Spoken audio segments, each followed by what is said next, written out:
আজকে সারা দিনের ভিতরে একটা বারও আব্বার কথা মনে হয় নাই, আম্মার কথাও মনে হয় নাই, দাদা দাদুর কথাও মনে হয় নাই, নানা নানুর কথাও মনে হয় নাই, তার বাবা তার মা তাদের কথাও মনে হয় নাই।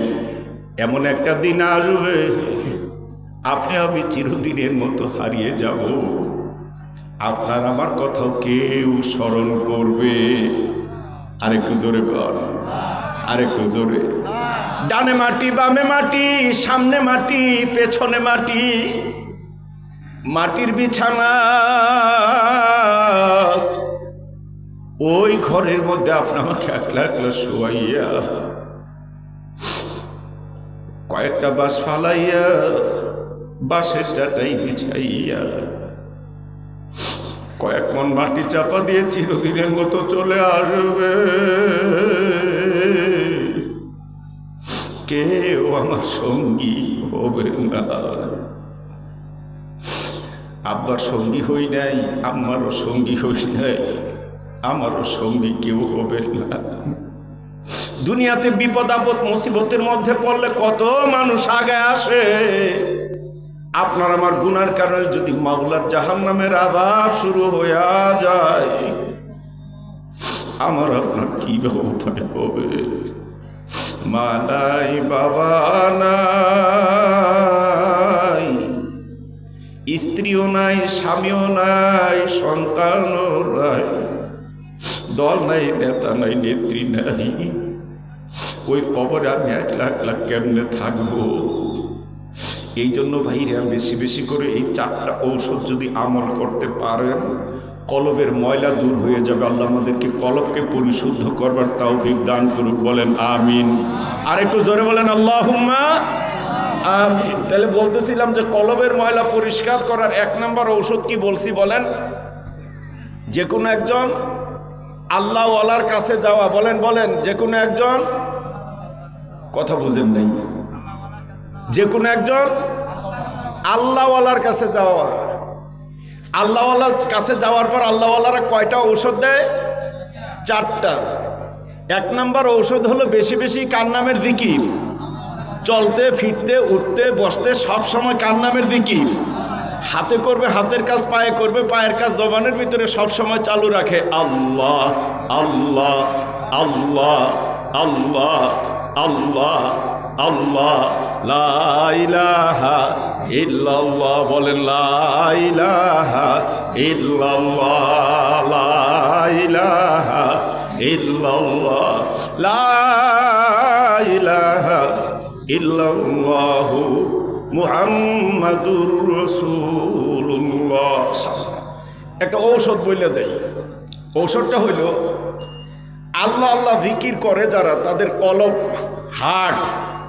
হার্টের রূপ ভালো হয়ে যায়। সুবহানাল্লাহ জোরে বলেন না। কি নামের জিকির বলছি বলেন? কথা বুঝেন নেই। আল্লাহ আল্লাহ জিকির করলে হার্টের রূপ ভালো হয়ে যায়। আল্লাহু আকবার।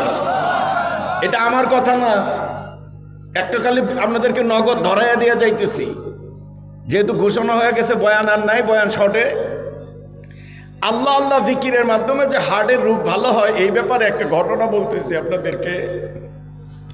1999-2000 সালের দিকে ইনকিলাব পত্রিকাতে একটা রিপোর্ট আসছিল। 99 সালে, ঠিক মনে আছে, 99 সালে সম্ভবত অক্টোবর মাসে ইনকিলাব পত্রিকার হেডলাইনে একটা খবর আসছিল প্রথম পৃষ্ঠায়। নেদারল্যান্ডসের একজন হার্ট বিশেষজ্ঞ ডাক্তার, ওনার নাম হলো ভ্যান ডার হেভেন। নাম কি বললাম বলেন তো? ভ্যান ডার হেভেন, নেদারল্যান্ডস ওনার বাড়ি। উনি হার্ট বিশেষজ্ঞ ডাক্তার, হৃদরোগ বিশেষজ্ঞ। উনি খ্রিস্টান ধর্মে বিশ্বাসে খ্রিস্টান ছিল। কি ছিল বলেন? খ্রিস্টান ছিল।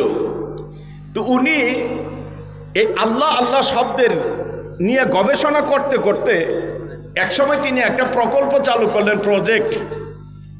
রুগীদের নিয়ে একটা ক্যাম্পেইন করছেন। সেখানে রুগীর সংখ্যা ছিল আপনার 30 জনের মতো। কয়জন? 21 দিনের একটা কোর্স। এই রুগীদেরকে কোনোরূপ ঔষধ দেয় নাই। রুগীদেরকে শুধু তিনি একটা মাত্র ঔষধ দিচ্ছেন, নির্ধারিত সময়ের ভিতরে আল্লাহর নামের জিকির। সুবহানাল্লাহ জোরে বলেন। ডাক্তার কি হিন্দু না মুসলমান না খ্রিস্টান? কোন দেশের? নেদারল্যান্ডসের। নাম হলো ভ্যান্ডার হেভেন। 30 জন রুগী, 21 দিনের কোর্স।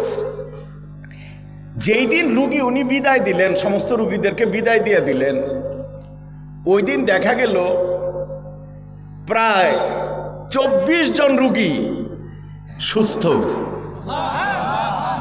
6 জন রুগী সুস্থের দিকে। ঔষধ কি দিছিল বলেন তো?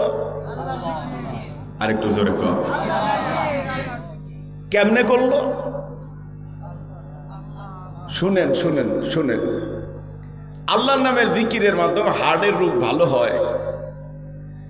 বটগাছ মার্কা বাংলাদেশের রাষ্ট্রপতি নির্বাচন করছিলেন মোহাম্মদুল্লাহ হাফিজি হুজুর রহমতুল্লাহ আলাই।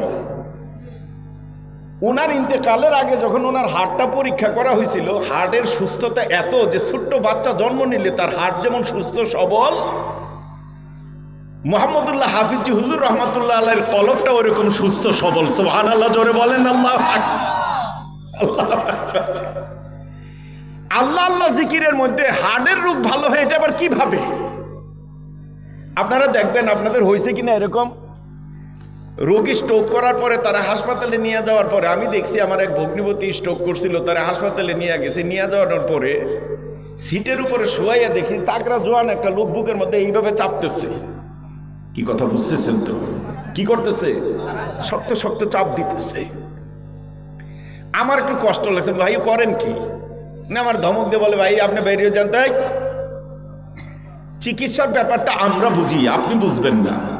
আমার কাছে কষ্টের কারণ হলেও ওটা তার জন্য চিকিৎসা। কারণ হলো যে ব্লক হয়েছে, বাধার সৃষ্টি হয়েছে শ্বাস প্রশ্বাসে, এটা ছাড়াইতে গেলে চাপের দরকার আছে। ভ্যান্ডার হেভেন আল্লাহ আল্লাহ আল্লাহ সাধনা করে উনি এর ভিতরে হার্ট রোগের ঔষধ পাইলেন কিভাবে? আমার সঙ্গে আপনারা একটু প্র্যাকটিস করেন এবং চেষ্টা করবো আজকে থেকে ইনশাআল্লাহ। আমি যেভাবে বলতেছি এইভাবে দেখেন। শ্বাসটা ছাইরেন না, একটু সোজা হয়ে বসেন। আল্লাহ। আবার দেখেন আল্লাহ। আবার আল্লাহ। যখন আল বললেন তখন আপনার ফুসফুসটা আস্তে আস্তে কি ফুলে বড় হয়। যখন লাহ, বেলুনের মধ্যে ফু দিলে বেলুনটা কি হয়? শ্বাস ছাড়লে চাপে। দেখেন তো আপনার হার্টের মধ্যে হয় কিনা? আল্লাহ আল্লাহ আল্লাহ আল্লাহ আল্লাহ। বলেন বলেন। আল্লাহ আল্লাহ আল্লাহ আল্লাহ। এই আল্লাহ আল্লাহ শব্দটা হাতের মধ্যে তসবিহ লইয়া